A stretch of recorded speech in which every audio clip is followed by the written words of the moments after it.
வேதத்திலிருந்து ஒரு வசனத்தை நாம் வாசிக்க கேட்கலாம். யோவான் எழுதின இயேசு கிறிஸ்துவின் சுவிசேஷம் 1வது அதிகாரம் 13வது வசனத்தை நாம். அவர்கள் இரத்தத்தினாலாவது மாம்ச சித்தத்தினாலாவது புருஷருடைய சித்தத்தினாலாவது பிறவாமல் தேவனாலே பிறந்தார்கள். கண்களை மூடி ஆண்டவரை நோக்கி பார்க்கலாம். பரிசுத்தமுள்ள பரலோக பிதாவே, வார்த்தை ஆகிய இயேசு என்னும் நாமத்தினாலே உம்முடைய சமூகத்தில் வருகிறோம். இன்றைக்கும் நீர் எங்களோடு பேசும் எங்களுடைய ஆவியிலே நீ செய்ய விரும்புகிறதை நீ செய்யும்படியாய் பரிசுத்த ஆவியானவர் பலமாய் கிரியை நடப்பிப்பீராக. இங்கே இருக்கிற ஒவ்வொருவரையும் பரிசுத்த ஆவியானவருடைய ஆளுகைக்குள்ளே இப்பொழுது ஒப்பு கொடுக்கிறேன். ஒருவராகிலும் இந்த வார்த்தையை பெறாதபடி போய்விடாத கூடாதப்பா. இயேசுவின் நாமத்தினாலே தேவனுடைய வல்லமை, தேவனுடைய மகிமை, தேவனுடைய தூதர்கள் இங்கு உலாவும்படிக்கு அடியேன் ஜெபிக்கிறேன். இதை எங்களுக்கு ஆசீர்வதித்து தாரும். இயேசுவின் நாமத்தில் ஜெபிக்கிறோம் பிதாவே, ஆமேன் ஆமேன். நம்ம நல்ல ஒரு பாடலை பாடினோம். தேவ சித்தம் நிறைவேற என்னையும் ஒப்படைக்கிறேன். தேவ சித்தம் நம்முடைய வாழ்க்கையில நிறைவேற வேண்டும். பொன்னை போல புடமிட்டாலும் பொன்னாக நம்மை விளங்க செய்கிற தேவனுடைய சித்தம் நம் வாழ்க்கையில இருக்கிறது. என்ன வந்தாலும் அவருடைய சித்தத்துக்கு நம்மை ஒப்பு கொடுத்து நாம் ஜீவிப்போமானால் நம்முடைய வாழ்க்கையில மகிமை நிச்சயம். அல்லேலூயா. நமக்கு தெரிந்தபடி போன தடவை உங்களோடு நான் பேசின இந்த தேவ வார்த்தையின் தொடர்ச்சியை நான் இன்றைக்கு உங்களோட பேசலாம் அப்படின்ற ஆண்டவருடைய ஆவியான நடத்ததுனால நான் உங்கள் முன் நிற்கிறேன். நமக்கு தெரியும், கடந்த தடவை கர்த்தருடைய சித்தம் அப்படின்னு சொல்லிட்டு நாம பார்த்தோம். தேவ சித்தத்தை திரியேக தேவனுடைய தன்மையை வைத்து நாம் அறிந்து கொள்ளணும் அப்படின்னு சொல்லிட்டு நாம் கவனித்தோம். நான் அன்றைக்கும் சொன்னேன், இன்றைக்கும் சுருக்கமாக சில காரியங்களை சொல்லி நாம் அடுத்த காரியத்துக்கு நேராக நாம் கடந்து செல்லலாம். திரியேக தேவனை பிதா, குமாரன், பரிசுத்த ஆவி என்கிற தன்மையிலே நாம் தியானிக்கிறது ரொம்ப ஆசீர்வாதமாக இருக்கும். அது ரொம்ப நமக்கு பிளஸ்ஸிங்காக இருக்கும். ஏற்கனவே இந்த திரியேக தேவனை வைத்து சில தலைப்புகளை நான் பேசியிருக்கிறேன். திரியேக தேவனுடைய அன்பு அப்படின்னு சொல்லும்போது பிதாவின் அன்பு, இயேசு கிறிஸ்துவின் அன்பு, பிதா எப்படி தம்முடைய அன்பை பிதா ஆகிய நிலைமையிலிருந்து வெளிப்படுத்தினார், இயேசு கிறிஸ்துவின் நிலைமையிலிருந்து எப்படி அந்த அன்பு வெளிப்பட்டது, பரிசுத்த ஆவியானவராக எப்படி அன்பை வெளிப்படுத்துகிறார் அப்படின்னு சொல்லிட்டு பேசியிருந்தேன். அதே போல திரியேக தேவனுடைய தாழ்மை அப்படின்னு சொல்லிட்டும் பேசியிருந்தேன். ஏற்கனவே பேசியிருக்கிறேன். கர்த்தருக்கு சித்தமானால் நாம் மறுபடியும் ஆண்டவர் நடத்துவாரானால் நான் அதை குறித்து பேசுகிறேன். பிதாவாகிய தேவன் அவருடைய நிலைமையில அவருடைய தாழ்மை, இயேசு கிறிஸ்துவாக அவர் தன்னை தாழ்த்தினது, பரிசுத்த ஆவியாக அவர் தாழ்த்தி இருக்கிறது அப்படின்னு சொல்லிட்டு பேசியிருந்தேன். இன்றைக்கும் போன வாரத்துக்கு முந்தின வாரம் திரியேக தேவனுடைய சித்தம் அப்படின்னு ஆண்டவர் தியானிக்க கிருபை செய்தால் நாம் போன வாரத்துக்கு முந்தின வாரம் போன தடவை நாம் கவனித்தோம். திரியேகத்தில் பிதாவாகிய தேவனுடைய சித்தம் அப்படின்னு சொல்லிட்டு நம்ம கவனித்தோம். உங்களுக்கு இப்போ ஞாபகம் வரும்னு நினைக்கிறேன். பிதாவாகிய தேவனுடைய சித்தம், இயேசு கிறிஸ்துனுடைய சித்தம், பரிசுத்த ஆவியானுடைய சித்தம். தேவனுடைய சித்தம் நம்முடைய வாழ்வில் பெரிய பங்கை வகிக்கிறது. நாம் அறிகிறோமோ இல்லையோ, நாம் வாசித்த வசனத்தின்படி நாம் அவருடைய சித்தத்தினாலே பிறந்தவர்கள். அல்லேலூயா. மனுஷனுடைய சித்தத்தினால அல்ல, புருஷனுடைய சித்தத்தினால அல்ல, இரத்தத்தினால அல்ல, தேவனுடைய சித்தத்தினாலே பிறந்தவர்கள். அல்லேலூயா. நாம் தேவனாலே பிறந்தவர்கள். அல்லேலூயா. தேவனால் பிறந்த எவனும் உலகத்தை ஜெயிக்கிறான். அல்லேலூயா அல்லேலூயா. இந்த ஜெயம் எப்படி நமக்கு வரும் அப்படின்னா, நாம் அவருடைய சித்தத்தினால பிறந்திருக்கிறோம் என்ற அறிவு தான் உங்களை ஜெயிக்க செய்யும். நிறைய பேருக்கு நான் தோத்துருக்கேனே அப்படின்னு நினைக்கிறாங்க. இல்லவே இல்லை. அவங்க அவருடைய சித்தத்தை அறியல, ஆனால் தான் தோல்வியாக தெரியுது. அன்றியும் அவருடைய தீர்மானத்தின்படி அழைக்கப்பட்டவர்களாய் தேவனிடத்தில் அன்பு கூறுகிறவர்களுக்கு சகலமும் நன்மைக்கு ஏதுவாகவே நடக்கிறது என்று அறிந்திருக்கிறோம். தோல்வியும் கூட தேவ சித்தத்தில் நன்மையாய் மாறும். ஹல்லேலூயா, ஹல்லேலூயா.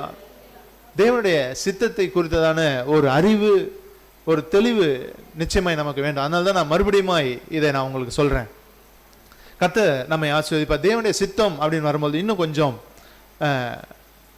நாம கவனிக்கலாம். கடந்த தடவை பிதாவின் சித்தம் அப்படின்னு சொல்லிட்டு நாம பார்த்தோம். பிதாவின் சித்தம் என்ன?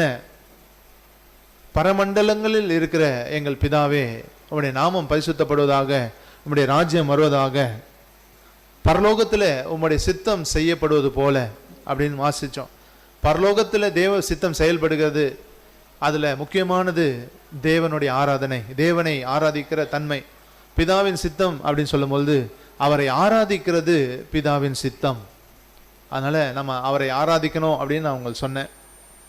அதே போல நாம் விழுந்து போகிறது அவருக்கு சித்தம் இல்லை அப்படின்னு நம்ம பார்த்தோம். சித்தம் இல்லைன்னா எது அவரோட சித்தம்னா, நீங்க நிற்கணும், நீங்க வாழணும், நீங்க செழிப்பா இருக்கணும், ஆசீர்வாதமா இருக்கணும், அதுதான் தேவனுடைய சித்தம் அப்படின்னு சொல்லிட்டு நம்ம கவனிச்சோம். அதே போல ஒருவனும் கெட்டு போவது அவருக்கு சித்தம் இல்லை, ரட்சிக்கப்படுகிறது தேவ சித்தம் அப்படின்னு சொல்லிட்டு பார்த்தோம். கடைசியாக நாம் சிலுவை தேவனுடைய சித்தம் என்று நாம் கவனிச்சோம். தேவனுடைய சித்தம் அப்படின்னு வரும்போது இதுல நிறைய டைம்ல சிலருக்கு குழப்பம் இருக்கும். இன்றைக்கு உங்களுடைய குழப்பங்கள் எப்படி இருந்தாலும் நான் சொல்லும்போது உங்களுக்கு புரியும். தேவனுடைய சித்தம் அப்படின்னு சொல்லும்போது ரெண்டு விதமான வார்த்தைகளை உள்ளடக்கி இருக்கிறது. வேதத்தை முழுவதுமா நீங்க பார்ப்பீங்களானால் தேவனுடைய சித்தம் சொல்லும்போது சித்தம் அப்படின்ற வார்த்தைக்குள்ள தீர்மானம் அப்படின்ற ஒரு விஷயமா இருக்குது. நான் சொல்ல சொல்ல உங்களுக்கு புரியும். உதாரணத்துக்கு சாலமோன் ராஜா கடைசியில கர்த்தரை விட்டு பின்வாங்கி போனான். அவன் பின்வாங்கி போனது கர்த்தருடைய சித்தமா இல்லையா? சாலமோன் ராஜா பின்வாங்கி போனான். பின்வாங்கி போனது கர்த்தருடைய சித்தமா இல்லையா அப்படின்னு கேட்டா சித்தம்னா சொல்ல தோணுது, சித்தம் இல்லைன்னா சொல்ல தோணுது. இந்த குழப்பத்துக்கு காரணம் என்ன அப்படின்னா, சித்தம் அப்படின்னு சொல்லும்போது அதுல தீர்மானம் ஒன்று இருக்கு, அவருடைய விருப்பம் அப்படின்னு ஒன்று இருக்கு. ரெண்டு விதம் இருக்கு. தீர்மானம் என்பது மாற்றப்படாதது, விருப்பம் என்பது மாற்றக்கூடியது. ஒரு மனுஷனை கர்த்தர் ஆசீர்வதிக்க சித்தம் கொள்ளுவார், அது மாறவும் வாய்ப்பு இருக்குது நம்முடைய வாழ்க்கை மூலமா.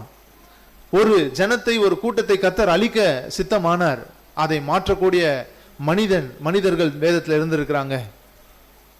கர்த்தர் அவர்களை அழிக்க சித்தமா இருந்தார். மோசேயோ திறப்பின் வாசல்ல நின்று அவர்களுக்காக நின்று காப்பாற்றினார். அதாவது தேவனுடைய சித்தம் அப்படின்னா ஒரு காரியத்தை செய்ய விரும்புகிற தேவனுடைய சித்தம் ஒன்று இருக்குது. மாற்றப்பட முடியாத தேவனுடைய சித்தம், அது மாற்றப்படாதது. அப்ப ஒரு தம்பி இப்படி சொல்றாரு, நான் எதுக்கு ஜெபம் பண்ணணும், எல்லாமே அவர் சித்தத்தின்படி தான் நடக்குது, நடந்துன்னு போட்டோம் அப்படின்னு ஒரு தம்பி சொன்னானா. இப்போ இன்னொரு சகோதரன் சொன்னானா, இல்லை நீ ஜெபிக்கிறதும் அவருடைய சித்தத்தில் இருக்குது அப்படின்னு. இப்படி பேசினாலும் அவங்களுக்கு தெளிவில்லை. காரணம் என்னன்னா, விஷயத்தை புரிஞ்சுக்கல. நான் சொல்லும்போது நீங்க புரிந்து கொள்வீர்கள். சித்தம் என்பது அவருடைய விருப்பத்தையும் குறிக்கிறது, ரெண்டாவது அவருடைய தீர்மானத்தையும். ரெண்டுமே சித்தம் தான் நம்ம சொல்லப்படுது. விருப்பம் என்று சொல்லும்போது அது மாற்றக்கூடியதா இருக்கும். சித்தம், விருப்பமாகிய சித்தம் மாற்றக்கூடியதா இருக்கும். தீர்மானம் என்பது மாற்றவே முடியாதது, தேவனுடைய தீர்மானம் அப்படின்னு. அப்ப இந்த சாலமோனை குறித்து நாம் பார்ப்போமானால் தேவ சித்தம் என்னன்னா, அவன் தாவீதை போல நடக்கணும், கட்டளைகளை கை கொள்ளணும், அதுதான் தேவ சித்தம். அப்படி அவன் கை கொண்டால் அவன் தலைமுறையா அவனுடைய ராஜாங்கம் பாதுகாக்கப்படும். இதுதான் தேவ சித்தம், விருப்பம், மனசுல ஆண்டவர் கொண்ட சித்தம். ஆனால் தீர்மானம் என்னன்னா, அவன் பின்வாங்கி போனது தீர்மானம். இப்ப தீர்மானம் என்கிற காரியத்தை குறித்து நம்ம யோசிக்க வேண்டிய அவசியம் இல்லை, அதுக்கான அறிவு நமக்கு இல்லை. இதை குறித்து நீங்க யோசிச்சீங்கன்னா ஒண்ணு உங்க மூளை குழம்பு போவோம், ஏன்னா அது தேவனுடைய ஆனந்த ஞானம். தீர்மானத்தை குறித்து நம்ம யோசிக்க கூடாது, ஏன்னா இந்த உலகத்தின் ஆரம்பத்திலிருந்து முடிவு வரைக்கும் அது ஒரு எழுதப்பட்ட புத்தகம் போல தேவனுடைய கரத்துல இருக்குது. எல்லாமே அவருடைய தீர்மானத்தின்படி தான் நடக்குது. இதை குறித்து பேசவோ யோசிக்கவோ நமக்கு தகுதி இல்லை, அறிவு இல்லை. அதை அப்படியே வச்சிடுவோம். தேவனுடைய விருப்பமாகிய சித்தத்தை குறித்து நாம் கவனிக்கணும். தேவனுடைய விருப்பமாகிய சித்தம் நம்முடைய வாழ்வில் இருக்கும்போது இந்த சித்தம் விதவிதமாய் நம்முடைய வாழ்க்கையில நடக்கிறது. சில நேரங்களில் அவருடைய சித்தத்துக்கு நாம் இசைந்து போக வேண்டும். சில நேரத்தில் அவருடைய சித்தத்துக்கு நாம் இசைந்து போக வேண்டியது இருக்கிறது. சில நேரத்திலே அவருடைய சித்தத்தை நிறைவேற்ற நாம் செயல்பட வேண்டியது இருக்கிறது. சில நேரங்களில் அவருடைய சித்தத்திற்கு அமைதியாய் நம்மை விட்டு கொடுக்க வேண்டியது இருக்கிறது.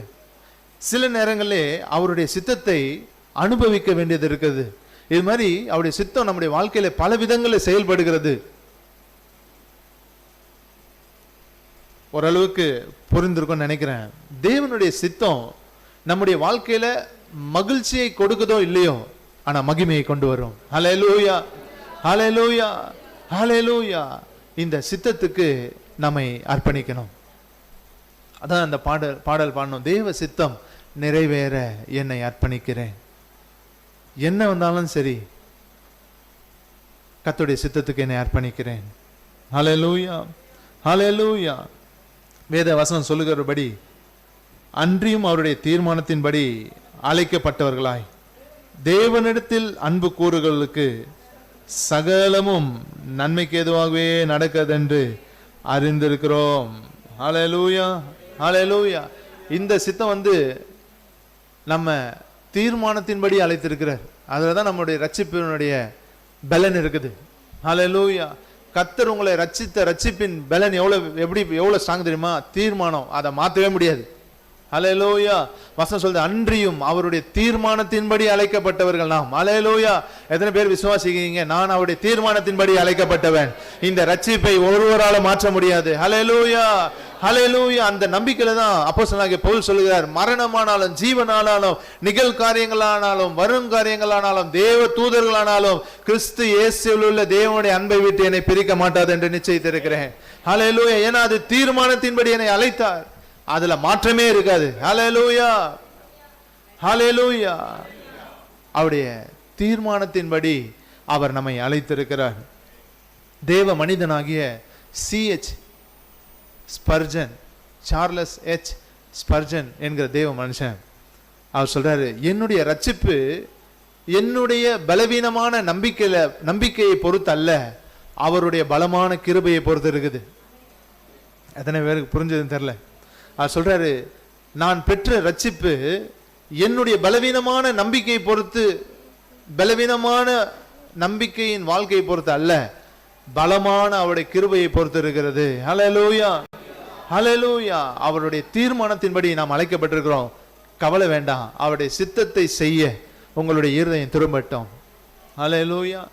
நாம திரியேக தேவனுடைய சித்தம் அப்படின்னு பார்க்கும்பொழுது, பிதாவாகிய தேவனாக அவர் வேதத்தின் அடிப்படையில், வார்த்தையின் அடிப்படையில் பிதா என்கிற வருகிற இடங்கள்ல இருந்து தேவ சித்தம் எப்படி சொல்லப்படுகிறது என்பதை நாம் கொஞ்சத்தை போன தடவை பார்த்தோம். இன்றைக்கு இயேசு கிறிஸ்துவாக, குமாரனாக, அவரை குறித்து அவருடைய இருதயத்தை வெளிப்படுத்துகிற வசனங்கள் மூலமாக அவருடைய சித்தத்தை நாம் கவனிக்கலாம். வேதத்திலிருந்து ஒரு வசனத்தை வாசிக்கலாம். மத்தேயு 11:27. சகலமும் என் பிதாவினால் எனக்கு ஒப்பு கொடுக்கப்பட்டிருக்கிறது. பிதா தவிர வேறொருவனும் குமாரனை அறியான். குமாரன் எவனுக்கு அவரை வெளிப்படுத்த சித்தமாயிருக்கிறாரோ அவனும் தவிர வேறொருவனும் பிதாவை அறியான். ஆமென். குமாரன் எவனுக்கு அவரை வெளிப்படுத்த சித்தமாய் இருக்கிறாரோ அவனும் தவிர வேறொருவனும் பிதாவை அறியான். இங்க குமாரனாகிய இயேசு கிறிஸ்துவை பற்றி பேசப்படுகிறதை நாம் பார்க்கிறோம். இன்றைக்கு மறுபடியும் நான் சொல்றேன், இன்றைக்கு திரியேக தேவனின் தன்மையிலிருந்து இயேசு கிறிஸ்துவின் சித்தத்தை குறித்து நாம் கவனிக்க போகிறோம். அதாவது குமாரனாகிய இயேசு கிறிஸ்துவின் சித்தத்தை குறித்து நாம் கவனிக்க போகிறோம். இல்லை, ஒரு 3 காரியத்தை நான் உங்களுக்கு சொல்ல விரும்புகிறேன். ஒன்று, இயேசு கிறிஸ்து பிதாவாகிய தேவனை வெளிப்படுத்த அவர் சித்தம் கொண்டு இருந்தார். அதெல்லாம் ஆச்சரியமா இருக்கும். நம்ம ஆண்டவர் சித்தம் அப்படின்னா நம்ம என்னென்னோ யோசிச்சிருக்கலாம். உங்க லைஃப்ல நீங்க நிறைய யோசிச்சிருப்பீங்க. ஆனா வேதத்தை வாசிக்கும் போது ரொம்ப ஆச்சரியமா இருக்கும். இயேசு கிறிஸ்துவா இந்த பூமியில அவர் இருக்கும்போது அவருடைய சித்தம், அதாவது விருப்பம் நம்மை குறித்து ஒன்று இருந்தது. என்னன்னா, பிதாவாகிய தேவனை நமக்கு வெளிப்படுத்தணும். ஒண்ணு குறிப்பு எழுது கொள்ளலாம். பிதாவாகிய தேவனை வெளிப்படுத்த அவர் சித்தம் கொண்டிருந்தார். இரண்டாவது, நம்மை உயிர்ப்பிக்க அவர் சித்தம் கொண்டிருந்தார். நம்ம அப்படி பொறுமையா பார்க்கலாம்.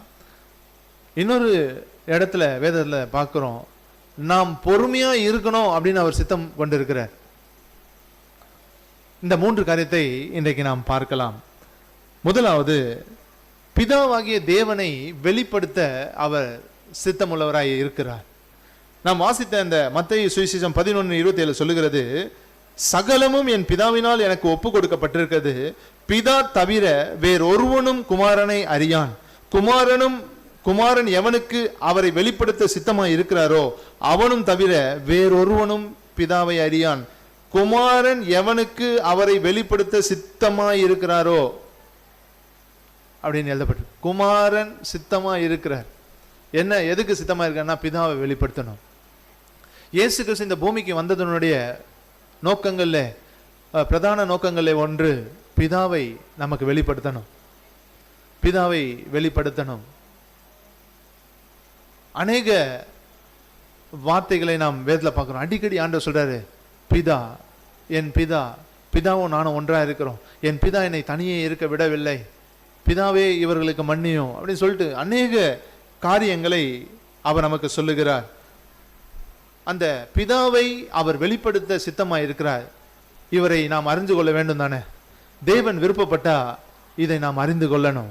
ஆமென். அவருடைய சித்தத்தை நாம் அறிந்து கொள்ளணும். இது ரகசியம் அப்படின்னு தான் சொல்ல முடியும்.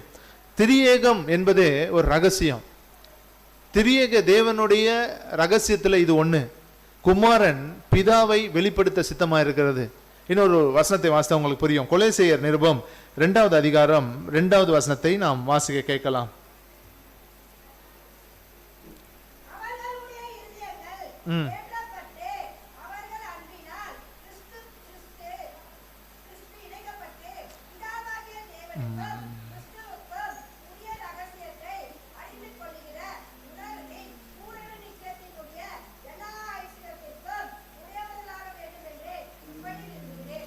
ஆமென், ஆமென்.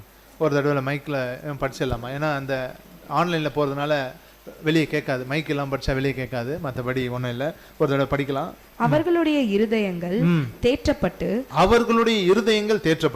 அவர்கள் அன்பினால் இணைக்கப்பட்டு பிதாவாகிய தேவனுக்கும் கிறிஸ்துவுக்கும் உரிய ரகசியத்தை அறிந்து கொள்ளுகிற உணர்வின் பூரண நிச்சயத்தினுடைய எல்லா ஐஸ்வர்யத்திற்கும் உரியவர்களாக வேண்டுமென்றே இப்படி விரும்புகிறேன்.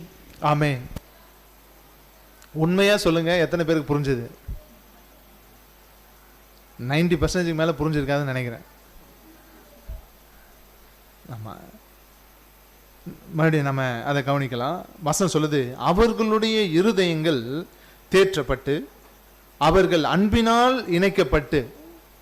நல்லா கவனிங்க, நம்முடைய இருதயம் தேற்றப்பட்டு அன்பினால் சேரும்போது ஒரு ரகசியம் வெளிப்படுது. என்னன்னா, பிதாவாகிய தேவன், குமாரனாகிய கிறிஸ்து, இவர்களை குறித்த பிதாவாகிய தேவனுக்கும் கிறிஸ்துவுக்கும் உரிய ரகசியத்தை அறிந்து கொள்ளுகிற ஒரு உணர்வு. அறிந்து கொள்ளுகிற ஒரு உணர்வு. இது அறிவு இல்லை, உணர்வு. கொலேசையர் 2:2 என்னன்னா, நாம் அன்பினால் இணைக்கப்படும் போது, நம்முடைய இருதயங்கள் தேற்றப்படும் போது, தேவனுக்கும் பிதாவாகிய தேவனுக்கும், ஸ்பெஷலா பிதாவாகிய தேவனுக்கும் கிறிஸ்துவுக்கும் உரிய ரகசியத்தை அறிந்து கொள்ளுகிற ஒரு உணர்வு உண்டாகும். இந்த உணர்வின் பூரண நிச்சயம் ஒன்று இருக்குது. இந்த உணர்வுல ஒரு நம்பிக்கை. இது அறிவு இல்லை. நல்லா கவனிக்கணும். இது அறிவினால அறிஞ்சு கொள்ள முடியாது. இது இந்த உலகத்தாருக்கு புரியாது.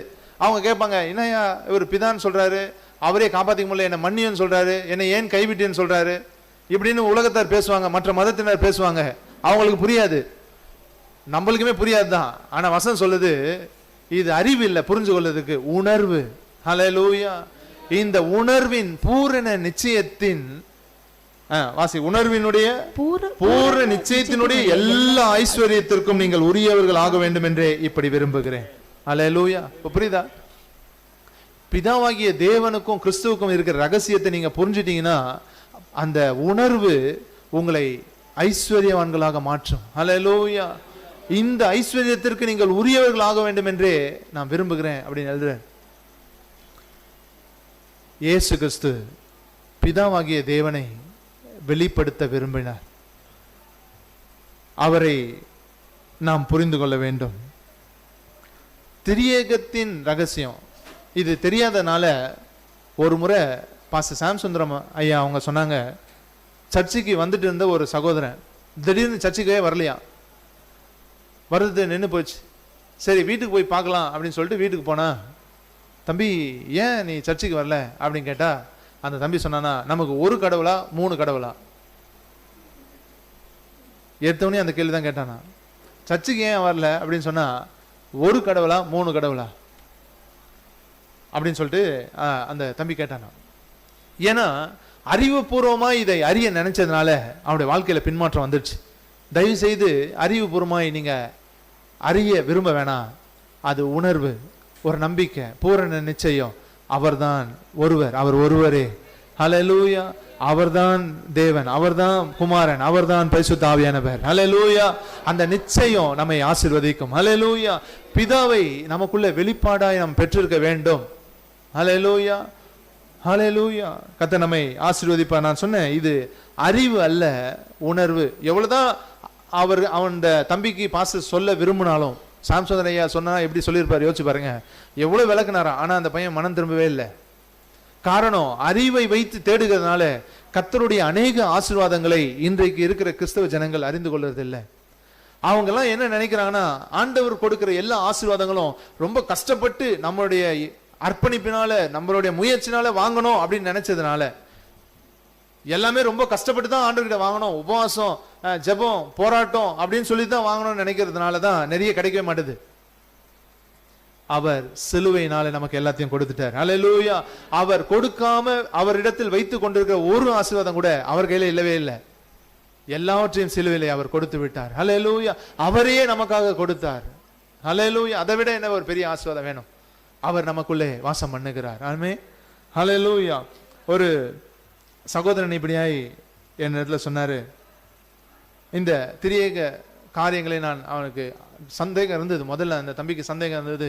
அதுக்கு பிறகு ரொம்ப நாள் கழிச்சு நான் கேட்டேன், உனக்கு திரியேகத்தை குறித்து உனக்கு புரியுதா அப்படின்னு கேட்டேன். அவன் சொன்னா, ஆனா எனக்கு திரியேகத்தை குறித்து எனக்கு புரியலனாலும் அது நான் நம்பக்கூடிய ஒரு நம்பிக்கை எனக்குள்ள இருக்குது. ஹல்லேலூயா. இதுதான் நமக்கு வேணும். உணர்வின் பூரண நிச்சயம், ரகசியத்தை அறிந்து கொள்ளுகிற உணர்வின் பூரண நிச்சயம். அறிவின் பூரண நிச்சயம் இல்லை, உணர்வின் பூரண நிச்சயம் நமக்கு வேணும். இதே போலதான் இயேசு கிறிஸ்து பிதாவை வெளிப்படுத்த அவர் விருப்பமா இருந்தா அதை வேதத்துல ஒரு மனுஷன் விரும்பினான். பிலிப்பு என்கிற தேவ மனுஷன், ஆண்டோடைய சீஷன், அதை விரும்பினா. நீங்க வாசித்து பார்த்தீங்கன்னா யோவான் சுவிசேஷம் 14வது அதிகாரத்துல நாம் அதை வாசிக்க முடியும். யோவான் சுவிசேஷம் 14வது அதிகாரம் 8வது வசனத்தை நாம் வாசிக்கலாம். பிலிப்பு அவரை நோக்கி, ஆண்டவரே, பிதாவை எங்களுக்கு காண்பியும், அது எங்களுக்கு போதும் என்றான். ஆமென். இந்த வார்த்தையை பிலிப்பு சொல்லுகிறதுக்கு காரணம், பிலிப்பு என்ன சொல்றான்னா, பிலிப்பு அவரை நோக்கி, ஆண்டவரே, பிதாவை எங்களுக்கு காண்பியும், அது எங்களுக்கு போதும் என்றான். அவனுக்குள்ள ஒரு பெரிய ஆசை வந்துச்சு. எந்த அளவுக்குன்னா அவன் சொல்றான், நம்ம ரொம்ப படிக்கும் போது இப்படி படிச்சுட்டோம், நீங்க அந்த வசனத்தை வாசிங்கன்னா புரியும். பிதாவை எங்களுக்கு காண்பியும், அது எங்களுக்கு போதும் அப்படின்றான். வேற ஒண்ணுமே வேணாம், பிதாவை எங்களுக்கு காமிச்சிடுங்க, அது எனக்கு போதும் அப்படின்ட்டான். அப்ப எந்த அளவுக்கு அவனுக்கு அந்த விருப்பம் வந்துச்சு அப்படின்னா, ஏன்னா இவரால் தான்.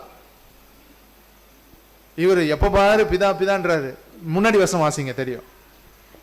என்னை அறிந்தீர்களானால் என் பிதாவையும் அறிந்திருப்பீர்கள். இது முதல் நீங்கள் அவரை அறிந்தும் அவரை கண்டும் இருக்கிறீர்கள் என்றார். அல்லேலூயா. அதுக்கு முந்தின வசனம். அதற்கு இயேசு, நானே வழியும் சத்தியமும் ஜீவனுமாயிருக்கிறேன், என்னாலே அல்லாமல் ஒருவனும் பிதாவினிடத்தில் வரான். ஆமென். சொல்ற நானே வழியும் சத்தியமும் ஜீவனுமா இருக்கிறேன் அப்படின்னு சொல்றாரு. ஓ ஆண்டவர் இவர் தானே அப்படின்னு நம்பி இருக்கும்போது திடீர்னு சொல்றாரு, என்னாலே எல்லாமே ஒருவனும் பிதாவினத்துல வரான். உடனே இவனுக்கு யோசனை வருது, பிதான்றாரு, ஆண்டவரே பிதாவை எங்களுக்கு காமிச்சிருங்க, அது போதும்பா, வேற ஒண்ணுமே வேணாம் அப்படின்னு. அப்ப இயேசு கிறிஸ்துவின் சித்தம் அப்படின்னு சொல்லும்போது பிதாவை அவர் வெளிப்படுத்த விரும்புகிறார். இங்க பிதாவை அவர் வெளிப்படுத்தி இருக்கிறார். இந்த அதிகாரத்துல பிதாவை அவர் வெளிப்படுத்தி இருக்கிறார். நம்ம கொஞ்சம் கவனிச்சு பார்ப்போமானால், ஆண்டு சொல்றாரு 7வது வசனத்துல, என்னை அறிந்தீர்களான வாசிமா, என்னை அறிந்தீர்களானால் என் பிதாவையும் அறிந்திருப்பீர்கள், இது முதல் நீங்கள் அவரை அறிந்தும் அவரை கண்டும் இருக்கிறீர்கள் என்றார். எவ்வளவு ஓப்பனா சொல்றாரு பாருங்க. இந்த வசனம் ரொம்ப புரிய முடியாத வசனம்லாம் இல்ல. அவர் சொல்றாரு, இது முதல் அவரை அறிந்தும் கண்டும் இருக்கிறீர்கள் சொல்றாரு. பார்த்துன்னு தான் இருக்கிற சீசர் சொல்றாரு, இது முதல் இது வரைக்கும் நீங்க அவரை அறிஞ்சிருக்கீங்க, அவரை பார்த்துன்னு தான் இருக்கிறீங்கன்னு சொல்றாரு. இதை விளக்கணுமா? ஆனா ஆண்டவருடைய சீசனுங்க பாருங்க, அந்த சீசனுக்காக நான் ஆண்டவரை சோத்தரிக்கிறேன். ஏன்னா ஒரு ஆச்சரியமான வெளிப்பாடு அதுக்கப்புறம் வந்தது. வாசிக்கலாம். பிலிப்பு அவரை நோக்கி, 8வது வசனம். பிலிப்பு அவரை நோக்கி எப்ப சொல்றான் தெரியுமா? நீங்க பார்த்துன்னு தான் இருக்கிறீங்க அவரை அப்படின்னு சொல்றாரு. அதுக்கப்புறம் பிலிப்பு கேட்கிறாரு, என்ன கேள்வி கேட்கிறாரு? ஆண்டவரே பிதாவை எங்களுக்கு காண்பியும், அது எங்களுக்கு போதும் என்றான். எவ்வளோ ஒரு அப்பாவியா அவன் கேட்கிறான் பாருங்க. ஆண்டு சொல்றாரு, நீ பிதாவை பார்த்துன்னு தான் இருக்கிற அப்படின்றாரு. ஆனா அந்த பிலிப்பு கேட்கிறாரு, ஆண்டவரே பிதாவை காண்பீங்க அப்பா, அது எங்களுக்கு போதும். ஆண்டவர் அப்படியே என்ன அவர் ஆயிருந்தாரு அப்படின்றத அடுத்த வசனம் சொல்லுது.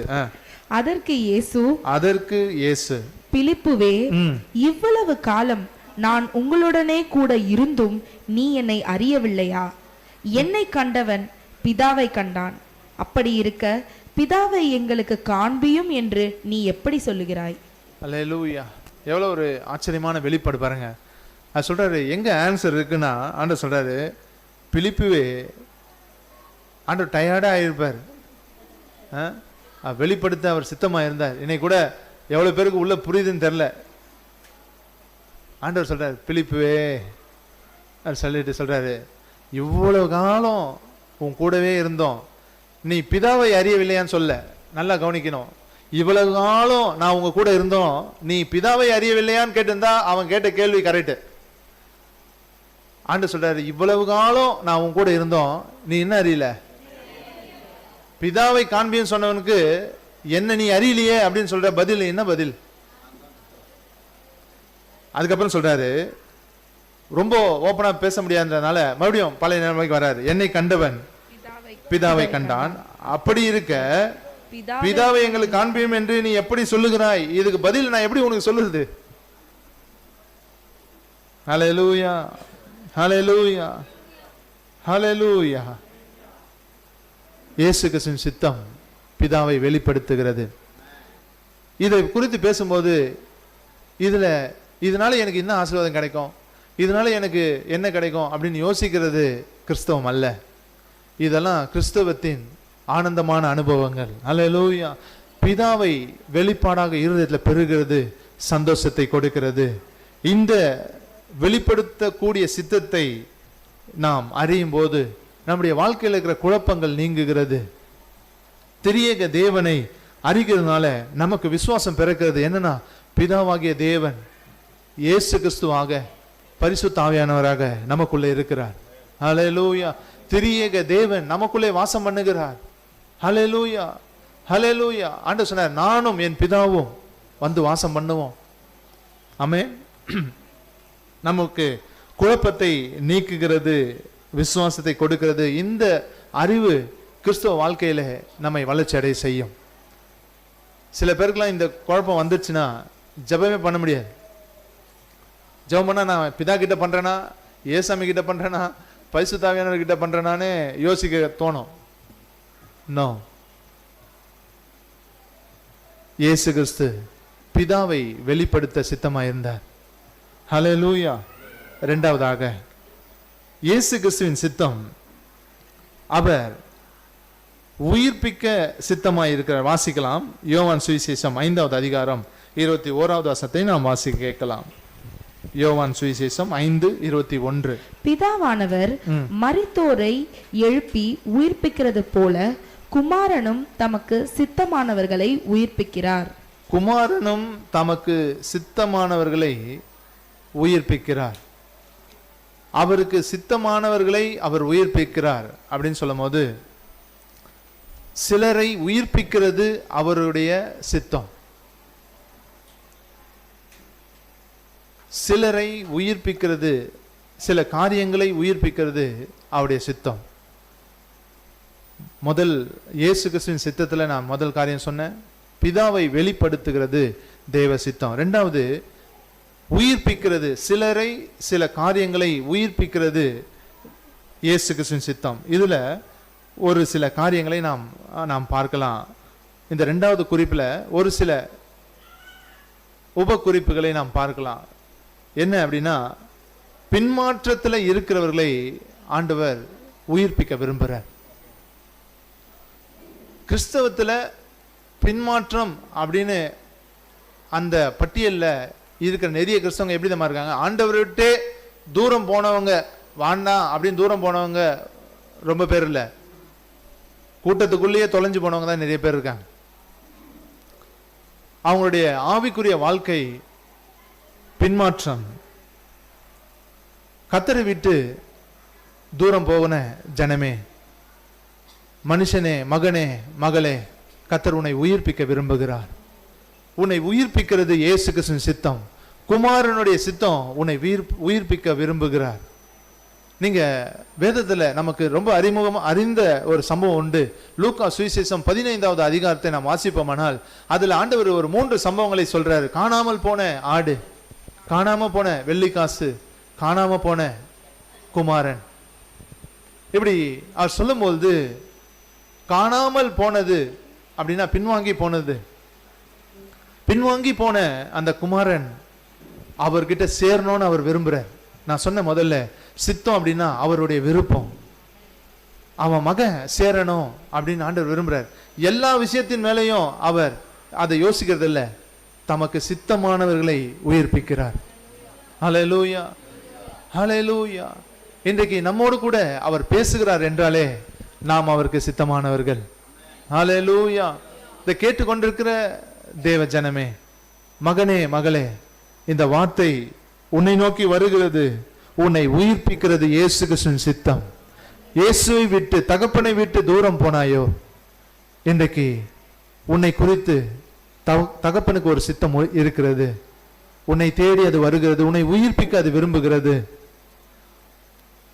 அந்த சுவிசேஷம், லூக்கா சுவிசேஷம் 15வது அதிகாரம் கடைசி வசனத்தை நாம் வாசிப்போமானால், உன் சகோதரனாகிய இவனோ மரித்தான், திரும்பவும் உயிர்த்தான். மரித்தான், திரும்பவும் உயிர்த்தான். உயிர்ப்பிச்சார். ஹல்லேலூயா, ஹல்லேலூயா. மரித்தான், திரும்ப மனம் திரும்புதல் என்பது எதற்கு அடையாளம்னா உயிர்ப்பிக்கப்படுகிறதற்கு அடையாளம். ஒரு மனுஷனை கர்த்தர் மனம் திரும்ப வேண்டும் என்று விரும்புகிறார். மனம் திரும்ப வேண்டும் என்று அவர் விருப்பம் உள்ளவராய் இருக்கிறார், சித்தம் உள்ளவராய் இருக்கிறார். பின்வாங்கி போகிற தம்முடைய பிள்ளைகளை அவர் மனம் திரும்ப வேண்டும் என்று விரும்புகிறார். ஹல்லேலூயா. தேவ ஜனமே, கர்த்தரை விட்டு தூரம் போக வேணாம். கர்த்தர் கொடுக்கிற மன்னிப்பை, இரட்சிப்பை நீ பெற்று சந்தோஷமாய் வாழ வேண்டும் என்று அவர் விரும்புகிறார். அவரை விட்டு உன்னை தூரமாய் கொண்டு போகக்கூடிய ஒரு காரியம் இந்த உலகத்தில் இல்லவே இல்லை. அவருடைய இரத்தத்தின் மகிமைக்கு உன்னை பிரிக்கிற ஒரு காரியம் இந்த உலகத்தில் இல்லவே இல்லை. அருமையான பாடலை நாம் பாடணும், ஆராதனை. அவருடைய ரத்தம் ஜெயம். அவருடைய ரத்தத்தினாலே நாம் மீட்கப்பட்டவர்கள். உனக்காக, எனக்காக இயேசு கிறிஸ்து சிலுவையிலே உயிரை கொடுத்திருக்கிறார். ஹல்லேலூயா, ஹல்லேலூயா. அவர் நம்மை நேசிக்கிறார். அவர் நம்மை உயிர்ப்பிக்க விரும்புகிறார். பின்வாங்கி போன நிலைமையில நீ இருக்கிறாயோ, சில வேலைகளிலே ஆண்டவர் தம்முடைய சீசர்களை பார்த்து கேட்ட ஒரு காரியம் உண்டு. ஆண்டவர் கேட்கிறாரு, நீங்களும் பின்வாங்கி போக மனதா இருக்கிறீர்களோ, நீங்களும் போய்விட மனதா இருக்கிறீர்களோ அப்படின்னு கேட்டார். நீங்களும் போய்விட மனதா இருக்கிறீர்களோ என்று கேட்டார். சில நேரங்கள்ல மனசுக்குள்ள அப்படி ஒரு எண்ணம் வருது, ஆண்டவர் வேணாம், ஆண்டவர் விட்டு போயிடலாம், ஆண்டவர் என்ன செஞ்சிட்டாரு, எனக்கு என்ன பெருசா செஞ்சிட்டாரு. உனக்காக தம்முடைய ஜீவனையை கொடுத்து இருக்கிறார். உனக்காக நீ நரகத்துக்கு போக கூடாதுன்னு சொல்லி உனக்காக தன்னுடைய மகிமையை எல்லாம் விட்டு இந்த பூமிக்கு அவர் வந்தார். உன்னை உயிர்ப்பிக்கிறது அவர் சித்தம். இன்றைக்கு கர்த்தருடைய வல்லமை, பரிசுத்த ஆவியோட வல்லமை பின்வாங்கி இருக்கிற ஒவ்வொருவரையும் உயிர்ப்பிக்கிறது. ஹல்லேலூயா. நீ பின்மாற்றத்தில் இருக்க வேண்டியது அவர் சித்தம் அல்ல, உன்னை உயிர்ப்பிக்கிறது தேவனுடைய சித்தம். ஹல்லேலூயா, ஹல்லேலூயா. எவ்வளவு பாரத்தில் நீ இருந்தாலும் எல்லாத்தையும் உடைக்க அவரால் முடியும். எவ்வளவு பிரச்சனைகள் இருந்தாலும் அந்த பிரச்சனைகளை உடைக்க அவரால் முடியும். உன்னுடைய மனம் திரும்புமானால், ஹல்லேலூயா, பாவ மன்னிப்பின் நிச்சயத்தை நீ அறிந்திருக்கணும்.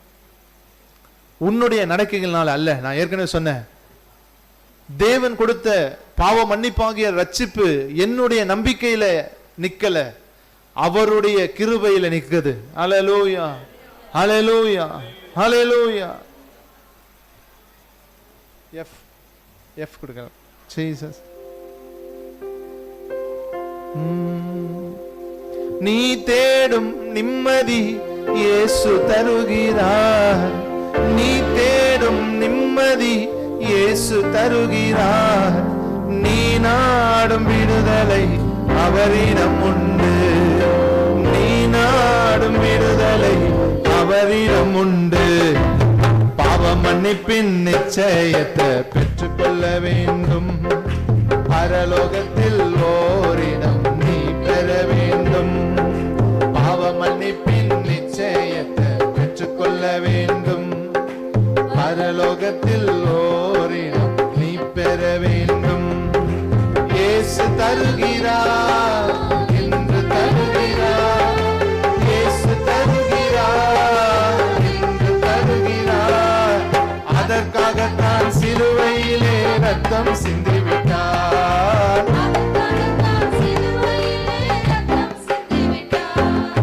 வருத்தப்பட்டு பாரங்கள் சுமக்கின்ற மகனே, வருத்தப்பட்டு பாரங்கள் சுமக்கின்ற மகனே, நீ வருவாயா இயேசு என்று. ஆமென். உன்னை உயிர்ப்பிக்க விரும்புகிறேன். இயேசு தம்முடைய கரங்களை நீட்டி உன்னை அழைக்கிறார். பாவ மன்னிப்பின் நிச்சயத்தை பெற்றுக்கொள்ள வேண்டும். பரலோகத்தில் ஓரிடம் நீ பெற வேண்டும். பாவ மன்னிப்பின் நிச்சயத்தை பெற்றுக்கொள்ள வேண்டும். பரலோகத்தில் ஓரிடம் நீ பெற வேண்டும். ரத்தம் சிந்துதல் இல்லாமல் பாவ மன்னிப்பில்லை. ரத்தம் சிந்துதல் இல்லாமல் பாவ மன்னிப்பில்லை. நம்மை இயேசு ராஜா நாம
பேர் நிறைய தடவை சொல்லுறதை நான் கேட்டிருக்கேன்.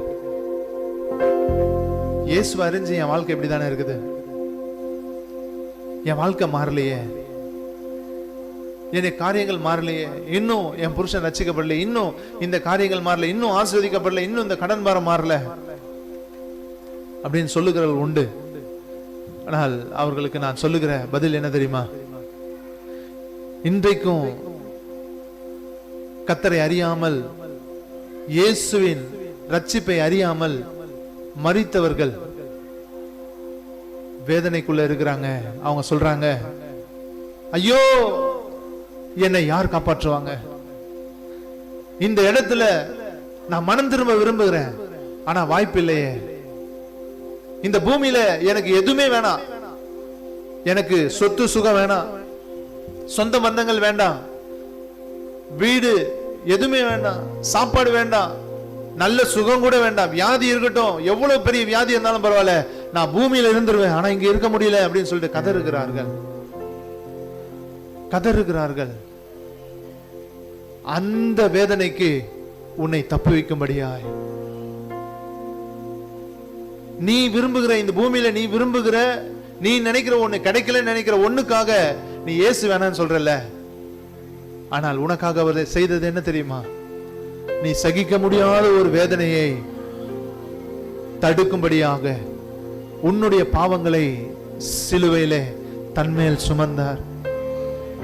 உனக்காக அவர் அவமானப்பட்டார், உனக்காக அவர் நொறுக்கப்பட்டார், உனக்காக அவருடைய முகத்துல துப்பப்பட்டது, உனக்காக அவர் முகத்துல அடிபட்டார்,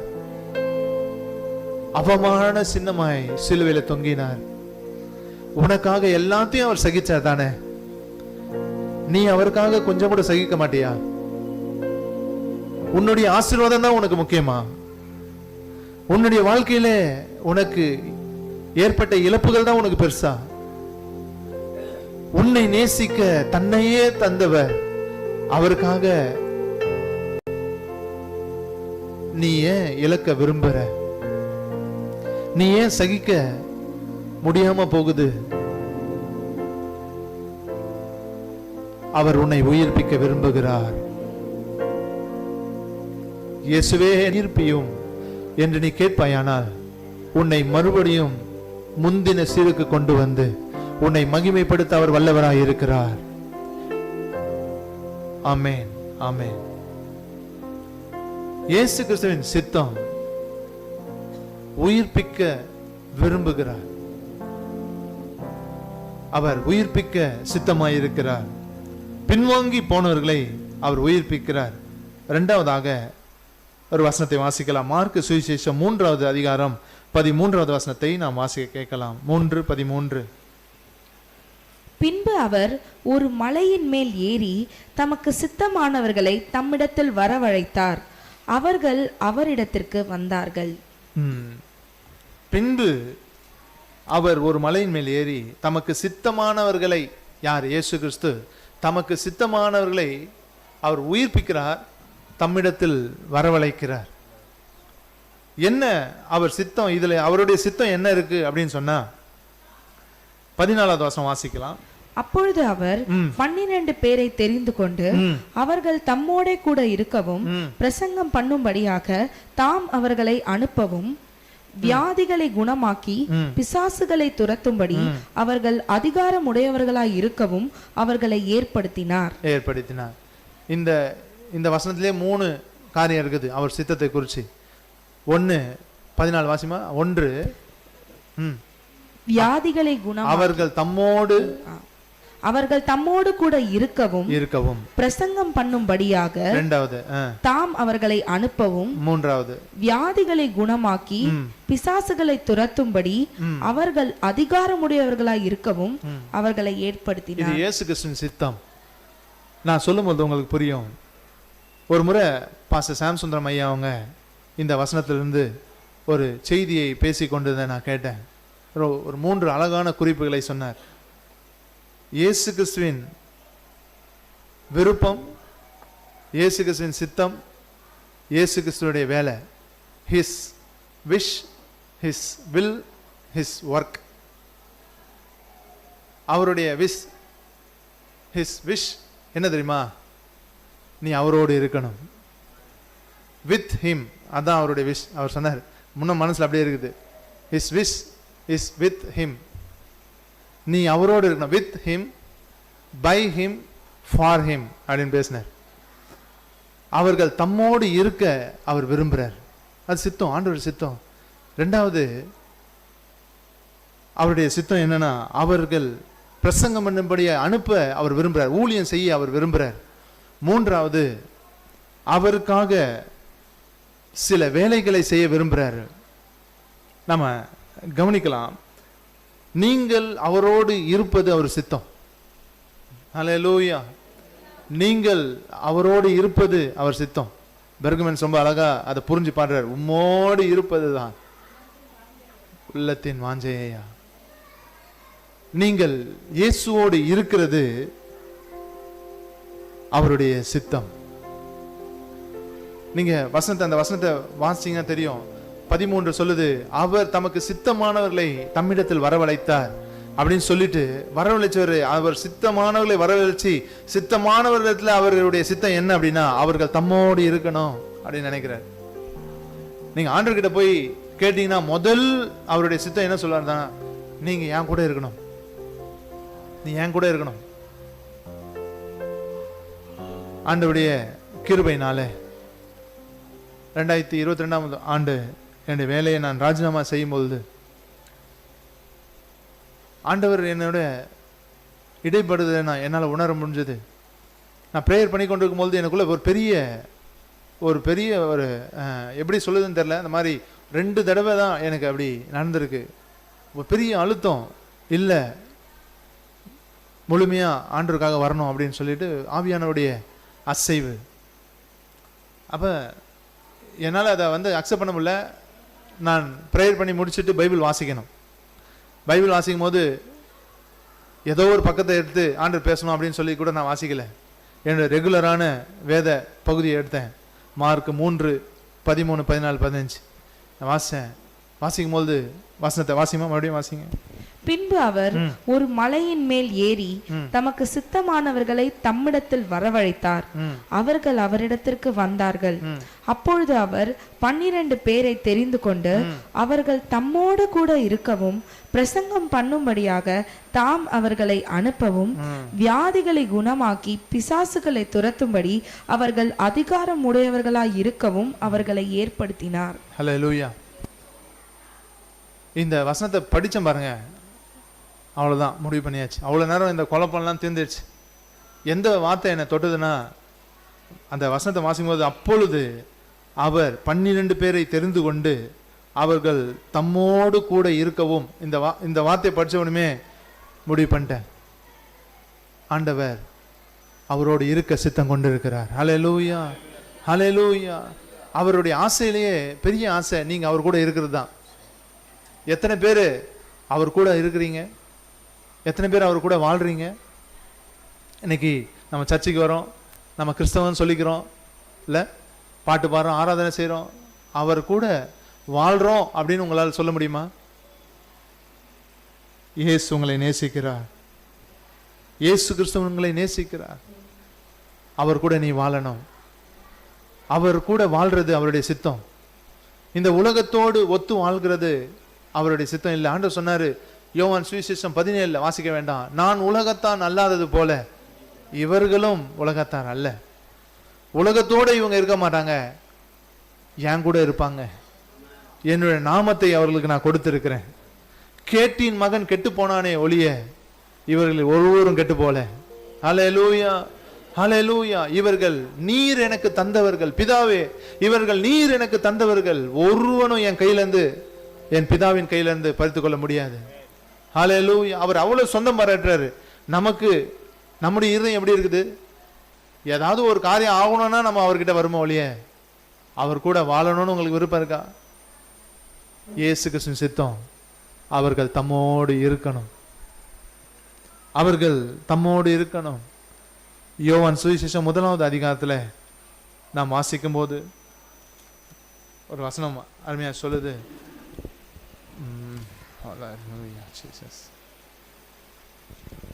1 11 10 இருந்து வாசிக்கலாம். அவர் உலகத்தில் இருந்தார். அவர் இயேசு கிறிஸ்துவை பற்றி தான் சொல்லப்படுகிறது. அவர் உலகத்தில் இருந்தார். உலகம் அவர் மூலமாய் உண்டாயிற்று. உலகம் அவர் மூலமாய் உண்டாயிற்று.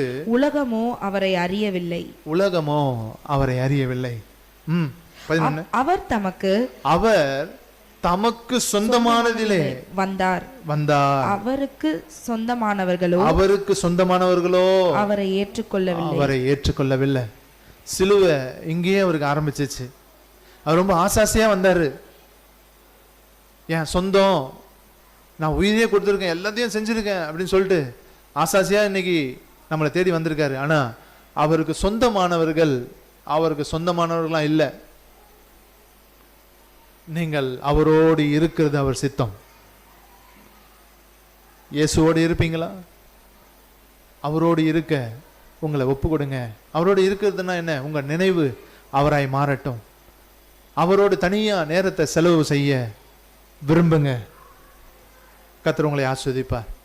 நீங்கள் இயேசுவோடு இருக்கிறது அவருடைய சித்தம். அந்த வசனம் சொல்லுது, அவர்கள் தம்மோடு இருக்கவும் பிரசங்கம் பண்ணும்படியாய் அவர்களை அனுப்பவும். அவர்களை அனுப்புறது அவர் சித்தம். அப்படின்னா ஊழியத்தில் நிறைய விதங்கள் இருக்குது. அவர்களை அனுப்ப விரும்பினா என்னன்னா, அவரை குறித்து நாம் அறிவிக்கணும். இன்னைக்கு கிராம ஊழியம் இருக்குது. கிராமத்துக்கு போறோம், சின்ன சின்ன காரணங்களால ஊழியத்துக்கு வர முடியல அப்படின்னு நிறைய பேர் சில நேரங்களில் சொல்லிடுறாங்க. ஆண்டவர் சித்தம் என்ன தெரியுமா? நீ ஊழியம் செய்யணும், அவரை அறிவிக்கணும். ஆண்டவரை அறிவிச்சதுனால தன்னுடைய மனைவி 2 பிள்ளைகள் மொத்தம் சேர்த்து 4 பேருமே விஷ அம்பு அடிச்சு காட்டுவாசிகளால கொல்லப்பட்டாங்க. ஆண்டவருடைய நாமத்தை அறிவிச்சதுனால அவங்க வாழ்றதுக்கு விரும்பல, அவருடைய நாமத்தை அறிவிக்கிறதுக்காக தங்கள் பிராணனையும் எண்ணாதவர்கள் தங்களை ஒப்பு கொடுத்தார்கள். தேவ ஜனமே, தேவ சித்தத்தை நீ நிறைவேற்ற விரும்புறியா? முட்களுக்குள் லீலி புஷ்பம் எப்படி இருக்கிறதோ நம்முடைய வாழ்க்கையும் அப்படிதான் இருக்கணும். குத்தப்பட்டாலும் நறுமணத்தை கொடுக்கணும். நறுமணம்னா நம்ம வேற எதுவும் இல்லை, இயேசுவின் நாமத்தை அறிவிக்கணும். ஆமென். அவருடைய நாமத்தை அறிவிக்கிற அறிவின் வாசனை அப்படின்னு சொல்லுது. அவரை அறிகிற அறிவின் வாசனை வெளிப்படுத்தணும். நம்ம வெளிப்படுத்தணும், ஊழியம் செய்யணும். நீங்க ஊழியம் செய்யறது கர்த்தருடைய சித்தம். ஏதாவது ஒரு விதத்துல ஒருத்தருக்காவது இயேசுவை நீங்க அறிவிக்கணும். அவருக்காக ஊழியம் செய்ய அவர் சித்தமா இருந்தார். நீங்க வேதத்தை பார்த்தீங்கன்னா அந்த வசனத்துக்கு பின்பாடு அவர்களுக்குள்ள அவங்க பெந்தகோஸ்தே நாளுக்கு அப்புறம் செய்தது இந்த அஸ்திபாரம் தான். ஆண்டவர்களை தனியா பிரிச்சு எடுக்கிறார். அவ்வளவு நாள் ஒரு கும்பலா இருந்தாங்க. இந்த சித்தம் அவர்களை உயிர்ப்பித்தது அப்படின்னு நான் சொல்லுவேன். அவர்களுக்குள்ள அதுக்கு பிறகு அவங்க போய் நல்ல ஊழியத்தை செய்தார்கள். அவர்களுக்குள்ள ஒரு பெரிய உயிர் மீச்சை கர்த்தர் கொடுத்தார். தேவ ஜனமே, ஊழியம் செய்யும்படி நீ அவரை நெருங்கி வருவாயானால் அவருடைய சித்தத்தை நீ நிறைவேற்றுகிறாய். அவர் தமக்கு சித்தமானவர்களை தம்மிடத்தில் வரவழைத்தார். நீ அவருக்காக செய்ய அவர்கிட்ட வரனா, நீ உன்னால அல்ல, அவருடைய சித்தம் அது. ஹல்லேலூயா, ஹல்லேலூயா. கர்த்தருடைய சித்தத்துக்கு நம்மை ஒப்பு கொடுப்போம். ஊழியம் என்று சொல்லும்போது நான் சொன்னேன், கர்த்தரை அறிவிக்கிறது, பிரசங்கம் பண்ணுகிறது ஒரு வேலை. இது எல்லாருமே செய்யணும். அதே மாதிரி ஆண்டவர் சொன்னாரு, வியாதி உள்ளவர்களை சுகமாக்க, பிசாசு பிடியில இருக்கிறவர்களை விடுதலையாக்க, விடுதலையின் ஊழியத்தை, சுகமாக்குற ஊழியத்தை நம்ம செய்யணும். இயேசு கிறிஸ்து இன்றைக்கும் அற்புதம் செய்கிறார். ஹல்லேலூயா, ஹல்லேலூயா. ஆண்டவர் ஜனங்களை சுகமாக்க அவர் சித்தமுள்ளவராய் இருக்கிறார். நீங்க வேதத்தை வாசிங்கன்னா ஒரு குஷ்டரோகி கர்த்தரிடத்துல அவன் கேட்கிறான். மத்தேயு 8:3 வாசிக்கிறோம். ஜீசஸ். இயேசு தமது கையை நீட்டி அவனை தொட்டு, எனக்கு சித்தம் உண்டு, சுத்தமாகு என்றார். எனக்கு சித்தம் உண்டு, சுத்தமாகு என்றார். உடனே குஷ்டரோகம் நீங்கி அவன் சுத்தமானான். ஆண்டு சொல்றாரு, எனக்கு சித்தம் உண்டு. இயேசுக்கு சொல்றாரு, எனக்கு சித்தம் உண்டு. என்ன சித்தமா? நீ சுத்தமாகுது அவர் சித்தம். வியாதியோடு இருக்கிறது அவர் சித்தம் இல்ல. நீ பலவீனத்தோடு இருக்கிறது அவர் சித்தம் இல்ல.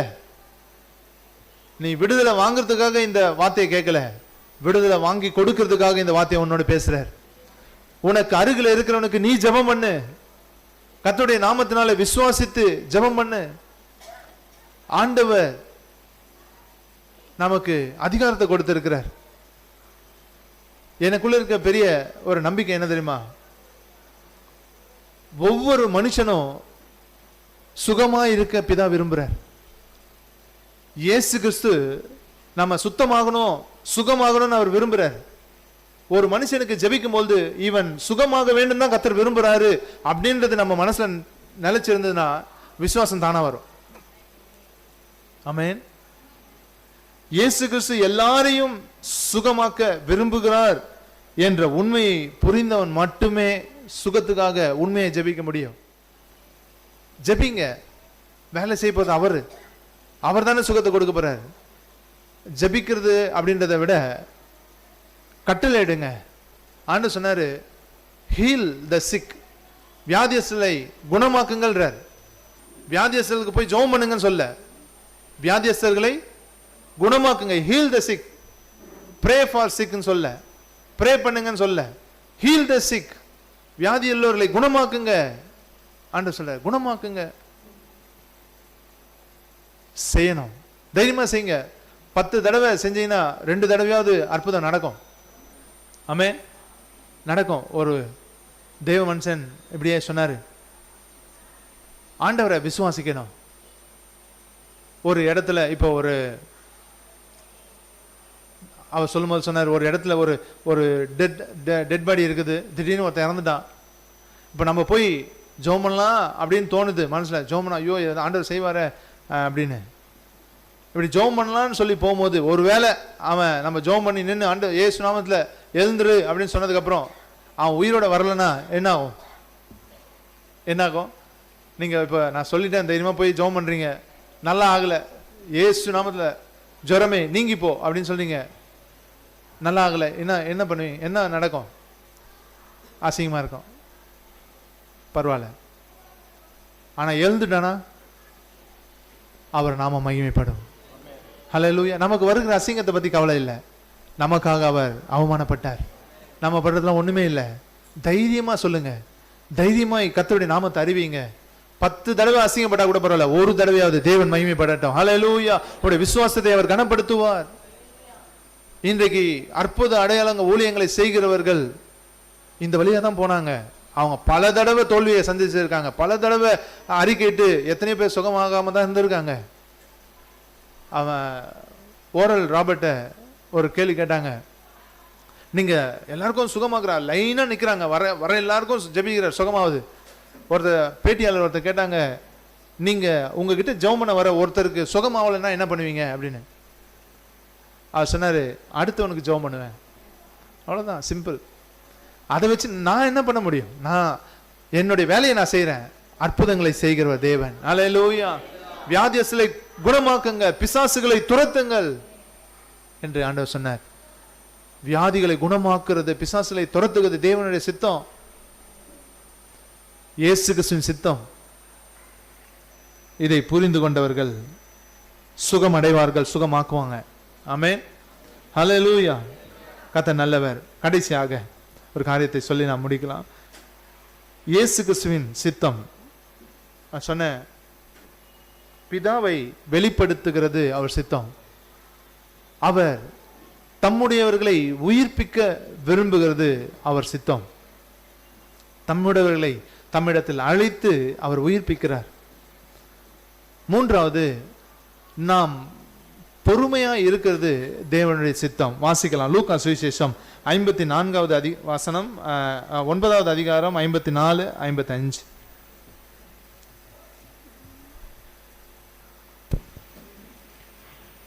அவருடைய சீஷராகிய யாக்கோபும் யோவானும் அதை கண்டபோது ஆண்டவரே, எலியா செய்தது போல வானத்திலிருந்து அக்கினி இறங்கி இவர்களை அழிக்கும்படி நாங்கள் கட்டளையிட உமக்கு சித்தமா என்று கேட்டார்கள். அவர் திரும்பி பார்த்து, நீங்கள் இன்ன ஆவி உள்ளவர்கள் என்பதை அறியீர்கள் என்று அதட்டி, மனுஷகுமாரன் மனுஷருடைய ஜீவனை அழிக்கிறதற்கல்ல ரட்சிக்கிறதற்கே வந்தார் என்றார். அதன் பின்பு அவர்கள் வேறொரு கிராமத்துக்கு போனார்கள். ரெண்டு விதமாய் இங்க சொல்லப்படுது. அவங்கள அழிக்கிறதுக்கு சித்தமா அப்படின்னு கேட்டா இல்ல, அவங்களை ரட்சிக்கிறது தான் அவர் சித்தம். அதை நம்ம பார்த்தோம். மனம் திரும்ப வேண்டும் ஆண்டவர் விரும்புகிறார். ஆனா இல்ல, நீங்க பார்த்தீங்கன்னா அங்க சொல்லப்படுது, ஆண்டவர் எருசலேமுக்கு போக அவர் நோக்கமா இருக்கும்போது அந்த ஊரார் அவர்களை ஏற்றுக்கொள்ளவில்லை அப்படின்னு உடனே சீசனுக்கு கோவம் வந்துடுது. கோவம் வந்து சொல்றாங்க, ஆண்டவர் கூட இருக்கார். அந்த தைரியம், அந்த விசுவாசத்துல சொல்றாங்க. அவங்களுடைய விசுவாசம் வந்து ரொம்ப கிளீனா இருக்குது. ஏன்னா ஆண்டவர் வந்து அவங்களுடைய அவிசுவாசத்தை வச்சு நீ சொல்லி பாரு, நடக்குதா பாரு, அவ்வளவு விசுவாசம் ஒன்றும் உனக்கு இல்லை அப்படின்னு சொல்லலை. அவர் சொல்றாரு, கண்ட்ரோல் பண்ணு.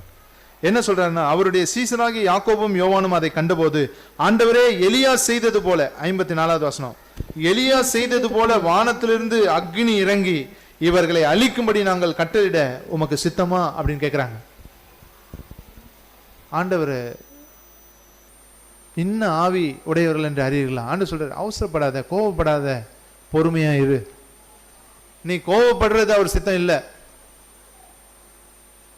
நியாயம் தீர்க்கிறது அவர் சித்தம் இல்லை, நீ அவரை மற்றவங்களை நியாயம் தீர்க்கிறது அவர் சித்தம் இல்லை, நீ கோவப்பட்டு காரியங்களை மாற்றணும்னு நினைக்கிறது அவர் சித்தம் இல்லை.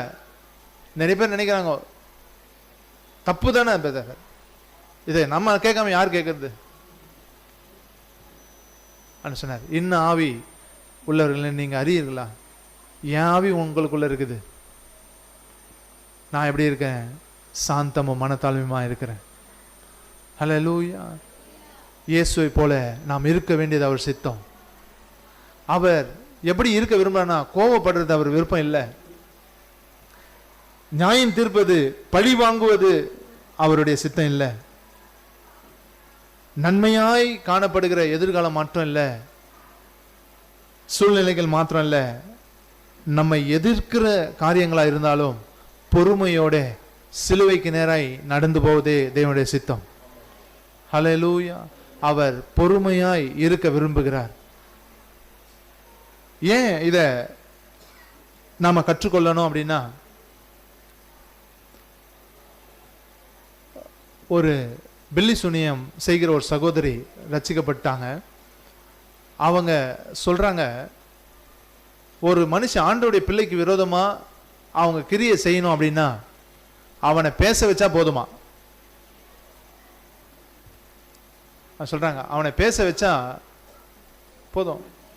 அவனை டென்ஷன் ஆக்கி விட்டுட்டேன்னா, எப்படி சிலந்தி வந்து கூடு கட்டுதோ அது மாதிரி ஃபுல்லா உங்களை தாக்கக்கூடிய எல்லா விதமான ஆயுதங்களும் அவன் ரெடி ஆக்கிடுவான். அதுக்கப்புறம் பிரச்சனை தான். அங்கேருந்து ஒரு ஃபோன் வரும், கொஞ்சம் உடையும், இங்கேருந்து ஒரு ஃபோன் வரும், இன்னும் கொஞ்சம் உடையும், அடிப்படும், ஆக்சிடென்ட் ஆகும், அது நடக்கும், இது நடக்கும், எல்லாமே நடக்கும். எங்க நம்ம ஆரம்பிக்குது? வாயில தான். உங்களுக்கு தெரியும், நான் ஜெபிக்கும் போது, விடுதலைக்காக ஜெபிக்கும் போது நான் சொல்லுகிற ஒரு முக்கியமான காரியம், வாயை கண்ட்ரோல் பண்ணுங்க. ஏதோ ஆலோசனையா இல்லை, ஆண்டு சொல்றார், பொறுமையா இரு, அதுதான் அவர் சித்தம். நீங்க அவசரப்படாதீங்க, பேசாதீங்க. நீங்க எவ்வளவு பேசுறீங்களோ நீங்க அவ்வளவு வீக் ஆயிடுவீங்க. நீங்க எவ்வளவு பேசாம இருக்கிறீங்களோ அந்த அளவுக்கு பிசாசு பயப்படும். நீதிமொழிகள்ல வசனம் சொல்லுது, பேசாது இருந்தால் மூடனும் ஞானி ஆயிட மாட்டான், ஞானின்னு நினைப்பாங்களாம். அமைதியா இருந்தா, அமைதியா இருக்கிற வரைக்கும் ஆமா, அமைதியா இருக்க வரைக்கும் நம்மளை போலீஸ் நினைச்சுக்குவாங்க. போன் நம்பரை சொன்னாதான் தெரியும். ஆமா, வாயை திறக்காத வரைக்கும் நம்மள ஏதோ பெரிய ஆளு அப்படின்னு நினைச்சுப்பாங்க. வாயை திறந்தாதான் தெரியும், ஏன் இங்க வா அப்படின்னு. போன் நம்பர் சொல்லுமா, 7 4 அப்படின்னா அவங்க என்ன நினைப்பாங்க? அது வரைக்கும், ஓ இவர் படிச்ச பட்டதாரி போல இருக்கு அப்படின்னு நினைச்சுப்பாங்க. 9 3 அப்படின்னும் போது, பேசாது இருந்தால் மூடனும் ஞானி என்று எண்ணப்படுவான். வாங்க சார் உட்காருங்க சார் அப்படின்னு. ஸோ வாயை நம்ம தரக்கூடாது. நம்ம வாயை நம்ம கண்ட்ரோல் பண்ண, வார்த்தைகளை நம்மளை பேச வைக்கிறான். சூழ்நிலைகளை நமக்கு வச்சு நீங்க செக் பண்ணி பாருங்க. இதுக்கப்புறம் நல்லா இருப்பீங்க. நீங்க எவ்வளவு பேசுறீங்களோ, நல்ல விஷயமோ தீமையோ எவ்வளவு நீங்க பேசுறீங்களோ அவ்வளவு நீங்க தோத்து போவீங்க. சொற்களின் மிகுதியில் பாவம் இல்லாம போவாது. பிசாசு வலை விரிக்கிறான். பேசாதீங்க. கோபம் வந்தா கூட விட்டு போயிடுங்க, விலகிடுங்க. மனசுல இருக்கிறதெல்லாம் சொல்லிடாதீங்க. மூடன் தன் இருதயத்தில் இருக்கிறது எல்லாத்தையும் வெளிப்படுத்துறான். அவன் முட்டாள், இருதயத்தில் இருக்கிற எல்லாத்தையும் கொட்டுறான். கொட்டினாதான் கொட்டி தீக்கணும் ஐயா நான் சொல்லலாம். மனசுல வச்சு கூடாது, எல்லாத்தையும் கொட்டி தீக்கணும். அது ஞானிக்கு அழகல்ல. மூடன் தன் இருதயத்தில் இருக்கிற எல்லாத்தையும் வெளிப்படுத்துறான். அது ஆண்டவர் சித்தம் இல்லை. அவசரப்படாதீங்க, கோவப்படாதீங்க, பொறுமையா இருங்க. கர்த்தர் நமக்கு கிருபை தருவாராக. ஜெபிக்கலாம் ஆண்டவருடைய சமூகத்துல. விசேஷமா பொறுமை சொல்லும்போது நிறைய காரியங்கள் இருக்குது. இன்றைக்கு நம்முடைய வாயை நாம கண்ட்ரோல் பண்ணும்படியாக ஆண்டவர் சித்தத்துக்கு நம்மை நாம் ஒப்பு கொடுப்போம். ஹல்லேலூயா.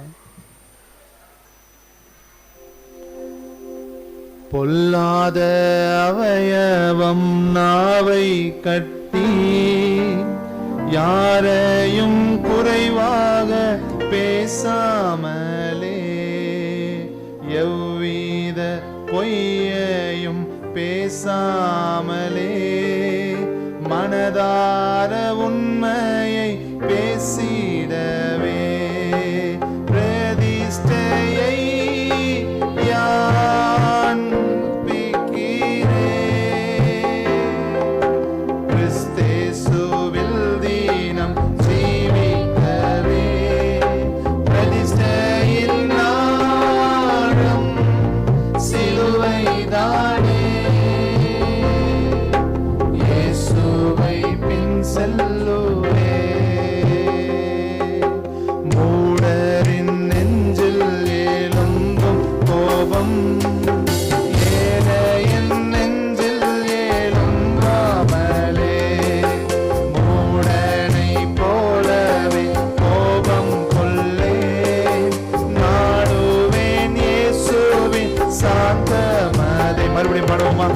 மூடரின் நெஞ்சில் எழும்பும் கோபம் ஏழையின் நெஞ்சில் எழும்பாமலே. பொறுமையோட கர்த்தருடைய சித்தத்தை நாம் நிறைவேற்றுவோமாக.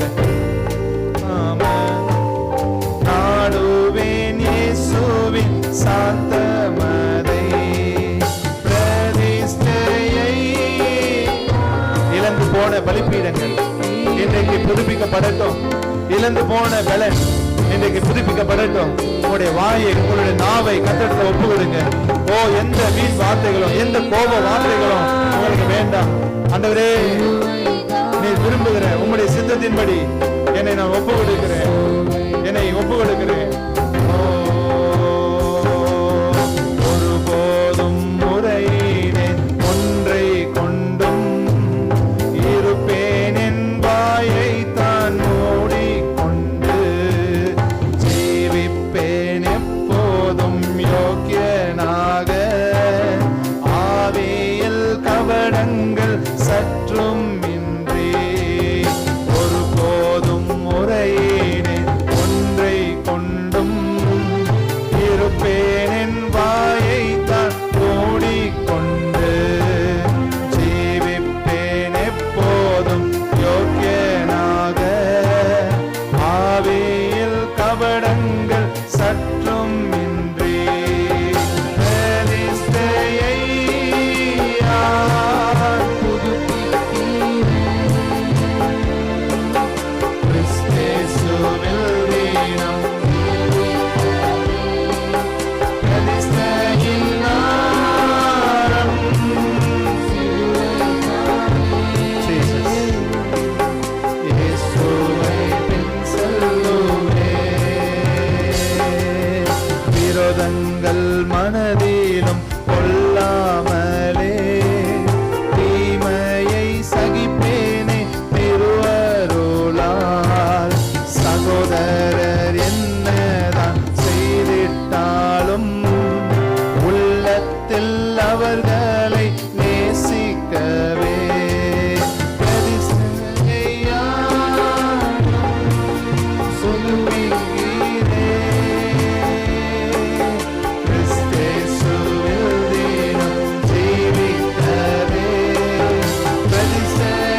பிரதிஷ்டையை புதுப்பிங்க. எவ்வளவோ நாம பேசுறோம், எவ்வளவு வார்த்தைகளை வீணாய் பேசுகிறோம். சிலுவைதானே இயேசுவை பின் செல்லுவேன், இயேசுவை பின் செல்லுவேன்.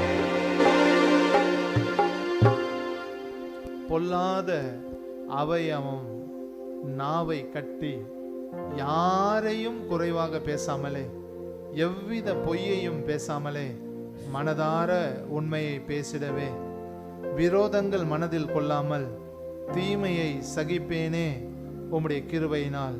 சகோதரர் என்ன செய்தாலும் உள்ளத்தில் அவர்களை நான் நேசிப்பேன், ஒன்றை கொண்டும் நான் முறையிட மாட்டேன், என் வாயை நான் மூடிக்கொண்டு இருப்பேன் என்று எழுதியிருக்கிறாங்க. ஆவியானவர் எவ்வளவு அழகா அவர்களுக்கு பாடலை கொடுத்திருக்கார் பாருங்க. பிரதிஷ்டையை நாம் புதுப்பிக்கணும். எவ்வளவோ வார்த்தைகளை நாம் பேசுகிறோம். மனுஷர் பேசுகிற வீணான வார்த்தைகளை குறித்து நியாய தீர்ப்பு நாட்களில் கணக்கு ஒப்புவிக்க வேண்டும் என்று வேதவசனம் சொல்லுது. தேவஜனமே, நீ சந்தோஷப்படும்படியாய் பேசு, மகிழ்ச்சியாய் இரு, கபடற்று இரு. மற்றபடி உன்னுடைய இருதயம் கசந்து வார்த்தைகள் வெளியே வர வேணாம். உன்னுடைய இருதயம் கோபப்பட்டு வார்த்தைகள் வெளியே வர வேணாம். அது அவர் சித்தம் இல்ல. நீங்க என்ன ஆவி உடையவர்கள் என்று நீங்க அறியீர்களா? உங்களுக்கு தெரியுமா? உங்களுக்குள்ள யார் இருக்கா தெரியுமா? அவர் சாந்த ஸ்வரூபி. அவரை நீங்க வச்சிருக்கிறீங்க. அதுதான் உங்களுக்கு தெரியப்படுத்த விரும்புறார். உங்களுக்குள்ள இருக்கிற ஆவி என்னுடையது. என் மகனே, என் மகளே, பொறுமையாயிரு, பொறுமையாயிரு. கோபத்தினால, சூழ்நிலைகளினால எந்த காரியத்தை நீ செய்யாத. நீ பொறுமையா இருப்பாய். ஆனால் அது இயேசு கிறிஸ்துவின் சித்தம். அது உன்னை ஆசீர்வதிக்கும், ஆசீர்வதிக்கும். ஆமென், ஆமென். கர்த்தர் தாமே நம்மை ஆசீர்வதிப்பார். நாம் ஒரு பாடலை நாம் பாட கேட்போம். ரோகிணி வந்து ஒரு பாடலை மத்தியிலே பாடுவாள். பாஸ்டர் அகஸ்டின் அவர்களுடைய மூத்த மகள்.